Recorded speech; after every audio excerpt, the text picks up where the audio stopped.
Hello,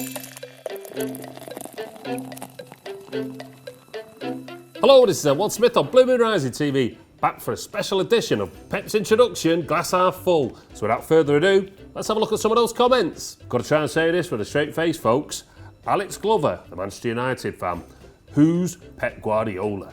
Well, I'd just like to offer some initial thoughts about what I thought about Pep Guardiola's introduction to the famous family of Manchester City. Getting Pep Guardiola is almost like the equivalent of Beyonce knocking on your front door and twerking, singing, "Can you handle this?" Well, Pep, we can handle this. I have to say, my favourite bit of all the interviews that I saw Pep Guardiola do was when someone asked him, "Why are you coming to Manchester City?"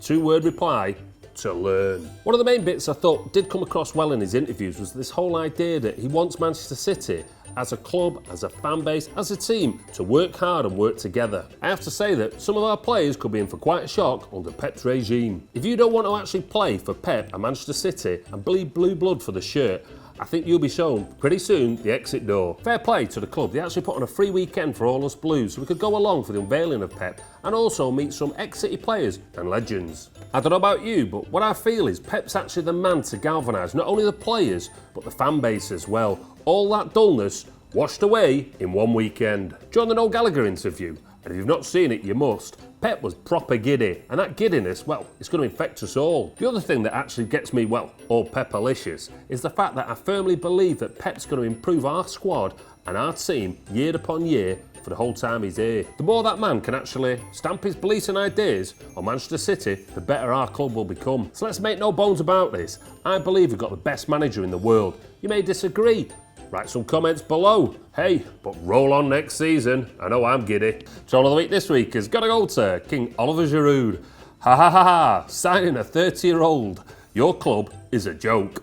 King Giroud laughs at your club. I presume you're talking about Nolito. Now, he was only 29. Now, I remember your club actually selling a player at 29 years old who then went on to win the Premier League. Mate, you can laugh all you want at our club, but we're actually going places now. The only way I believe for City, well, it's up. City's owners are actually putting in plans that are going to set us up for decades. The globalisation almost of football. We're buying teams on various continents and we can share the resources, the players, the scouting networks. The creation of that beautiful academy and a global scouting network that brings in top talent, well, from all over the globe. Our owners, they've actually invested in what I believe is the best manager in the world and they're going to back him with cold hard cash. Our club, most importantly of all, is actually run as a football club, not as just some kind of money-making machine just to actually fleece, well, you. If I look at your club that you say that you play for, well, what I'm thinking is you've got the highest ticket prices in world football. Does that actually translate to the most elite players on the pitch? Well, no. So I'd ask where? Well, where's all that money going? Because it's certainly not going in the players' pockets. All this Sky money, Champions League money, and you've only invested in two, what I would call, elite players in the last few years. Arsenal, I feel, are a bit of a tightrope situation where the fans, obviously, well, they want silverware. And the owners, well, they want cash.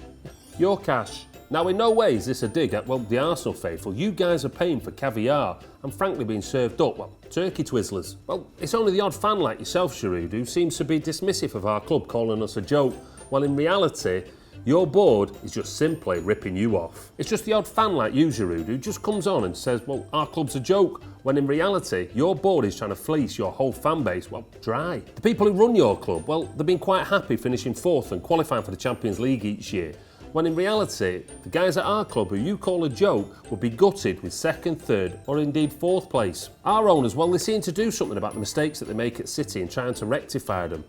Your owners tend to just make the same mistakes again and again, well, and again. So instead of rocking up on this channel and calling Manchester City a joke, I'd be demanding answers from the guys who run your club. Zara Silverstone.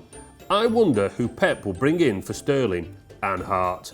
You know they're both completely, oh, hope you don't kiss your mother with that mouth, useless. Well, I would say there's not a squad in this country that wouldn't actually appreciate both them players. Now, I've spoken about Raheem in the past, but to be slating Joe Hart like that, you're chatting nonsense. Now, Joe Hart, well, he simply loves Manchester City, and gauging by the reaction of most City fans I speak to, well, they love him. Now, there's only one reason that so many City fans that I speak to actually do love him, and that's because, well, he's ace. I mean, only speaking for myself, as long as Joe Hart continues to do the business in a Manchester City shirt, He's fine by me. Joe Hart, well, he's the only English goalkeeper to ever actually win the Golden Glove. So any kind of talk of dropping him for England, well, it's about as foolish as taking up smoking behind the school bike shed. The other thing about Joe Hart is, what he absolutely nails down is he fulfills the English quota. And let's get this right, Joe Hart is the best English goalkeeper of his generation. If I look at our team and I think of all the positions that actually need improving, well, Joe Hart is way down the list. But he had a rubbish Euros, I hear the critics cry. So? He's been doing the business for City for over 2 years now, week in, week out, absolute quality. Our beloved goalkeeper, well, he's won 2 Premiership titles with City, and he's always there or thereabouts for that Golden Glove. Something that I can't say that David De Gea, Lloris, Jack Butland, etc., well, they've never won. I'm hoping that, well, Joe Hart is going to improve under Pep. More importantly, that defence in front of him is certainly going to improve. Pep Guardiola is a far more defensive-minded manager than Pellegrini ever was. So Blues, my plea to you would be, well, let's get behind England's #1, and more importantly, our goalkeeper. Let's show him as much passion as he shows us. I would say that Joe Hart normally rises to the challenge. For example, when he was at Birmingham, or when Pellegrini actually dropped him, we saw our man come fighting back. Well, that about sums up another week of Walter's Glass Half Full. Now, if you need any positivity injected into your world, what are you waiting for? Get tapping below. Oh, time for another.